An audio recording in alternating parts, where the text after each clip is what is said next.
देश के कई राज्यों में बारिश ने लोगों की परेशानी बढ़ाई। कुछ इलाकों में लोगों के घरों में पानी घुसा। गुजरात के द्वारका में भी भारी बारिश से जल भराव की स्थिति, कई हिस्सों में बाढ़ जैसे हालात।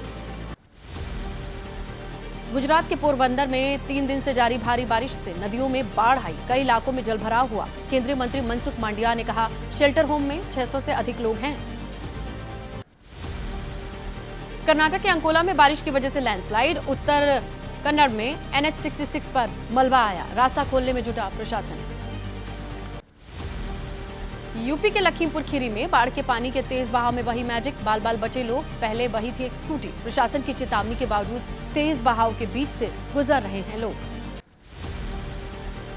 यूपी के बहराइच में नदी में फंसे 115 लोगों को बचाया गया। अचानक पानी बढ़ने से घाघरा नदी में फंसे ये लोग खेत में दूसरी तरफ काम करने गए थे सभी लोग।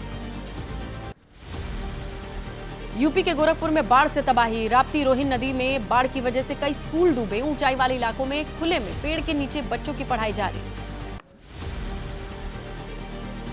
गोरखपुर के बसंतपुर में राप्ती नदी की बाढ़ से लोगों का बुरा हाल है। एक ही कमरे में शरण लिए हुए हैं मवेशी और इंसान। घर में निकल रहे हैं सांप बिच्छू। बाढ़ ने लाखों की फसल बर्बाद की। यूपी के बहराइच में घाघरा नदी में बाढ़ से मची तबाही। नदी के दूसरी तरफ फंसे 100 से ज्यादा लोग।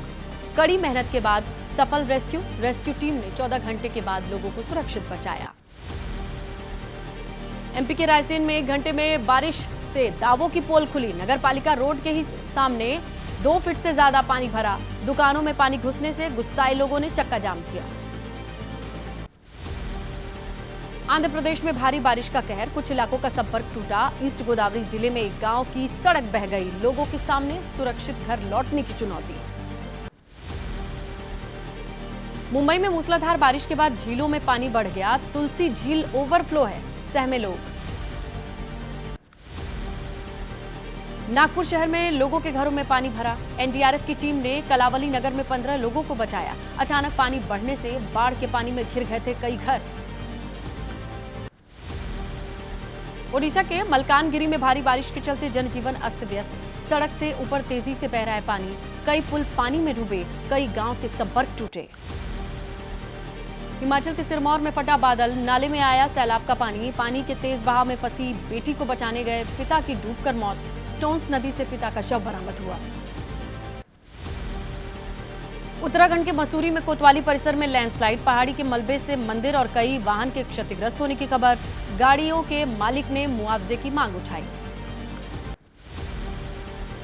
तेलंगाना में अचानक पानी छोड़े जाने की वजह से पेद्दगू बांध टूटा। आसपास के इलाकों में पानी भरा। असम के कई इलाकों में बाढ़ से भारी नुकसान। तबाही का जायजा लेने 8 लोगों की टीम केंद्र से पहुंची। बाढ़ से हुए बर्बादी का आकलन करने प्रभावित इलाकों का दौरा करेगी। तेज तूफान और बारिश ने चीन के कई इलाकों को नुकसान पहुंचाया। उत्तर पश्चिम चीन में हाईवे ब्रिज का एक हिस्सा ढहा। स्थानीय मीडिया के मुताबिक इलाके में बाढ़ से 12 लोगों की मौत, 31 लोग लापता। आइए पॉलिटिकल अपडेट्स आपके सामने रखते हैं 9 सेकंड न्यूज में।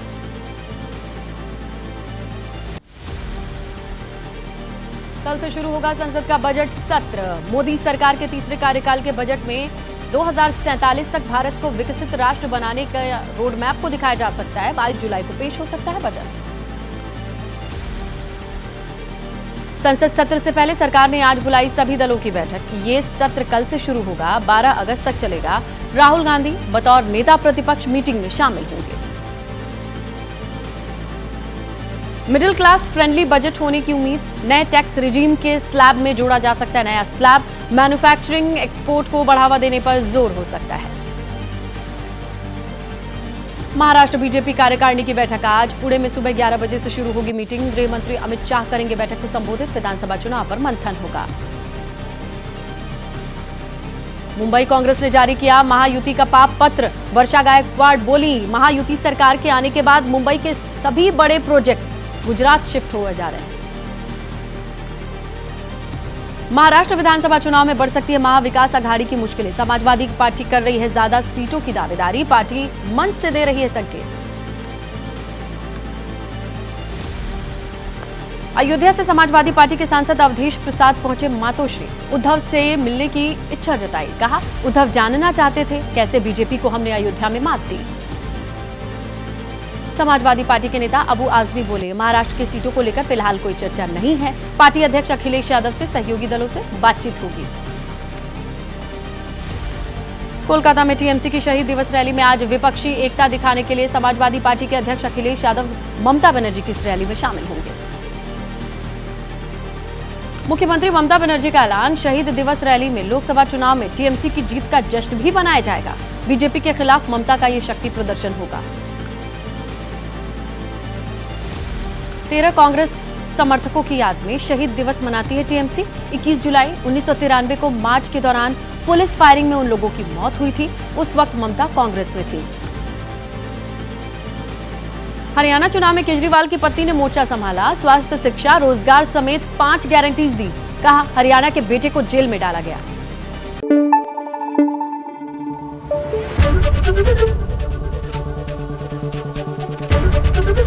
एबीपी न्यूज आपको रखे आगे।